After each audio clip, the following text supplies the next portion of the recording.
Bonjour, j'espère que vous allez bien. Je vous propose la recette des ailerons de dinde à la sauce tomate avec du riz blanc.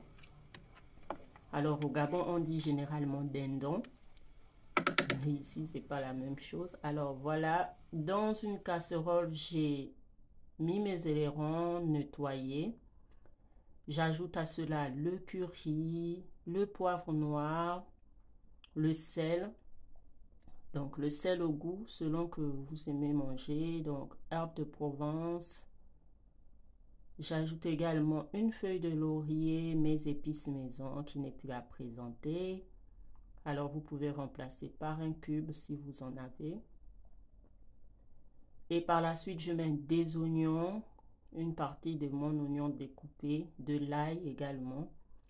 Je viens ajouter, après avoir mélangé, je viens ajouter un verre d'eau. Et je viens couvrir. L'avantage de les cuire comme ça aide à votre poulet de Saint... Je dis poulet. Ça aide au dindon de s'imprégner de toutes les épices que vous avez mis et attendrir la chair. Donc ça va faire ressortir tout son jus et ça va remplacer avec les épices. Donc on mélange bien jusqu'à ce que tout soit complètement, change complètement de couleur.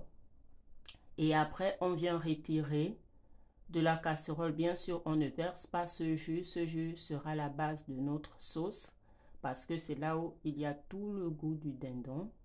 Donc je le retire, je mets dans un plat et en même temps je retire également le jus de mon dindon. Dans la même casserole, j'ajoute de l'huile et je viens faire frire maintenant mon dindon afin de les dorer des deux côtés et par la suite ajouter le reste d'oignons, les faire revenir ensemble jusqu'à ce que ce soit complètement doré. Regardez comme c'est. J'espère que vous allez essayer. Je crois que vous n'allez plus jamais faire le dindon directement frit et vous allez adopter cette manière de cuire le dindon parce qu'il est plus tendre et il est plus savoureux de cette façon. Et là, j'ajoute la sauce tomate maison. Pour ceux qui me suivent, ils savent que j'avais fait des sauces tomates. Bien sûr, si vous n'en avez pas, vous pouvez prendre un coulis de tomates avec un peu de concentré de tomate que vous mélangez. Et voilà, je viens remettre ma feuille de laurier et le jus de mon dindon précédent. Et donc là, vous pouvez goûter pour rectifier le goût si il faut ajouter le sel ou le poivre ou quelque chose manquant. Et parallèlement, dans une casserole, je mets de l'huile, je mets un peu d'oignon et d'ail. Après avoir lavé mon riz, je viens le faire rissoler dans la casserole. Alors pourquoi je mets l'oignon et l'ail? C'est simplement pour parfumer mon riz et un peu de poivre, de sel. C'est juste pour le parfumer. Essayez, vous verrez, l'ail et l'oignon parfument très bien le riz. Après avoir tout mélangé, vous le mettez sur lui-même d'abord avant d'ajouter de l'eau. On vient ajouter de l'eau à mi-hauteur du riz. Donc voilà, le riz doit être complètement couvert. Et une fois l'eau, on remarque que l'eau a tari, comme vous voyez, on mélange une fois, c'est pour permettre au riz qui était en haut de bien se repartir avec la chaleur. Je taris le feu.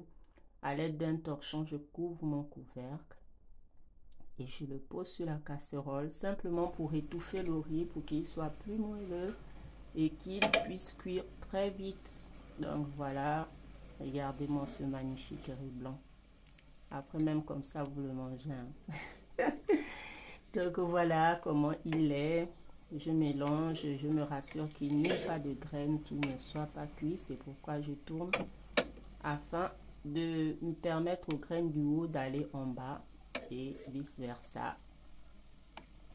Et c'est prêt, regardez-moi mon riz, il est tout prêt. Et on revient voir le dindon, qu'est-ce que ça donne, vous voyez. Il a bien mijoté, on laisse encore tarir. On laisse encore un peu tarir avant de pouvoir arrêter le feu. Bien sûr, au Gabon, on met un piment. Mais j'ai le pot de piment à côté et ce sera mangé avec un peu de piment. Regardez-moi cette beauté. Avec du riz blanc. Merci et bonne réalisation chez vous et bon appétit d'avance. Merci.